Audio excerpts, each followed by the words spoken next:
யார் ஏழை யார் பணக்காரர்?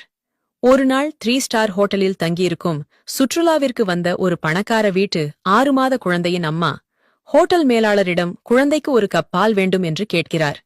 அதற்கு அந்த மேலாளர் பாலுக்கு நீங்கள் தனியாக பணம் செலுத்த வேண்டும் என்று கூற பணக்கார அம்மாவும் பணத்தை செலுத்தி பாலை வாங்கி குழந்தைக்கு ஊட்டுகிறார். ஒரு நாள் சுற்றி பார்த்துவிட்டு ஹோட்டலுக்கு திரும்பும் வழியில் குழந்தை பசியால் அழுததால் ரோட்டின் ஓரத்தில் இருந்த டீ கடையில் ஒரு கப் பால் வாங்கி குழந்தைக்கு ஊட்டினார்.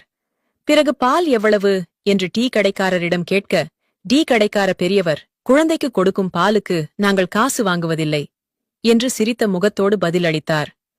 பணமுள்ளவர் எல்லாம் பணக்காரர் அல்ல, அதை கொடுக்க நினைப்பவனே உண்மையான பணக்காரன். பொதுநலம் என்பது புல்லாங்குழல் போன்றது, சுயநலம் என்பது கால்பந்து போன்றது. இவை இரண்டுமே காற்றால் இயங்குகின்றன. ஆனால் ஒன்று முத்தமிடப்படுகின்றது, மற்றொன்று உதைக்கப்படுகின்றது. தான் வாங்கிய காற்றை சுயமாக வைத்துக் கொள்வதால் கால்பந்து உதைப்படுகிறது. ஆனால் தான் வாங்கிய காற்றை இசையாக புல்லாங்குழல் தருவதால் அது முத்தமிடப்படுகிறது. சுயநலமுள்ள மனிதன் புறக்கணிக்கப்படுவான், பொதுநலமுள்ளவன் போற்றப்படுவான்.